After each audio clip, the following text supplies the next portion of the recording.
Hi, my name is Celine. I'm an Act 2 fellow and an actor, and today I will be showing you how to... Wait, what was my line? Memorizing a monologue. Right. Today I'll be showing you how to memorize a monologue.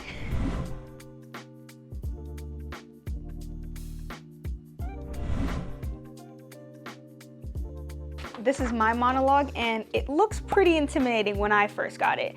But the first step is breaking it down into small sections. And it looks like a lot, but once you really familiarize yourself with the work, it's very easy to break it down. So what I do is I take a pen and I get the monologue and I take it section by section. So you want to take the first paragraph and work on that and then go to the next and then the next, so you don't overwhelm yourself. So for visualization, what helps me is memorizing the next word. So I would take my monologue and I would see what the next line is. This is really good to kind of take that mental picture and see where the words are. And the second part would be really seeing where you are and what the character is saying and who she's saying it to and how she's saying it, and that kind of helps it come together. So I took a monologue from The Breakfast Club. I'm Claire, and she is currently with her peers in a group setting. So the first sentence of the monologue is, "Oh, be honest, Andy, if Brian came walking up to you in the hall on Monday, what would you do?" So I wanted to kind of like play into that and see, okay, where am I? Who is she talking to? She's clearly talking to her friend Andy, and she's upset. So I tried to put myself in that position where I'm like, okay, she's upset about something, let's take that. And so I would perform it like this. Visualizing, I'm in a classroom. Andy's right here, Brian's over here. Oh, be honest, Andy. If Brian came walking up to you in the hall on Monday, what would you do?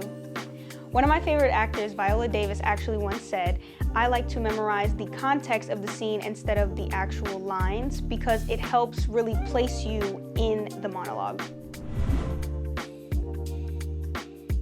So the third step to memorizing a monologue is either writing it out or typing out the monologue. Now, I know you're thinking, that's a lot of work, why would I write out a monologue?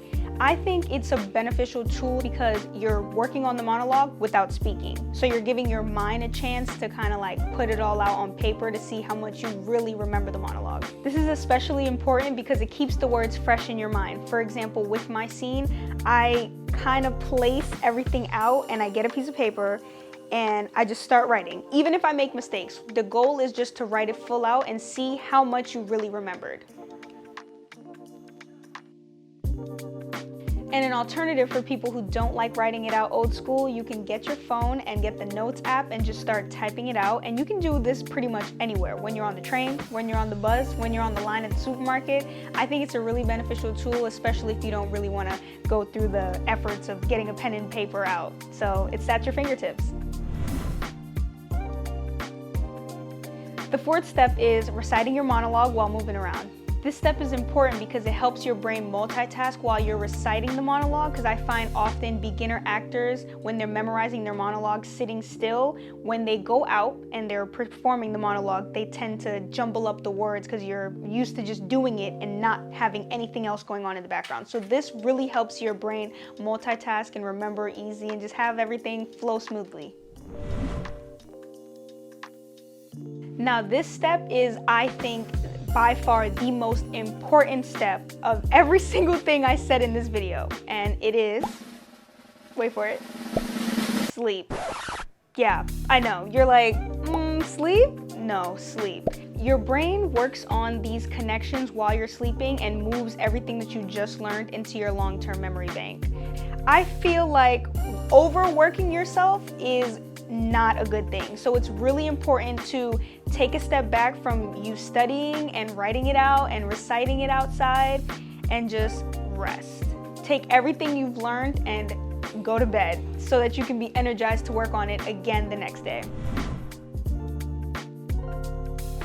Awesome. I know you're gonna do such an amazing job with all these steps that I've given you. Just to recap, you have 5 steps now, and that is, the first one is to break it down into smaller sections. The second step is to visualize. The third step is to write it out. The fourth step is to move around while you recite it.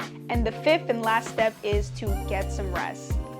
Thank you so much for watching. I really hope you enjoyed the steps that I shared with you today. Tell me in the comments what your favorite part is, or if you have a monologue that you're working on, let me know what it is. Be sure to check the description box, subscribe to this YouTube channel, and follow us on social media.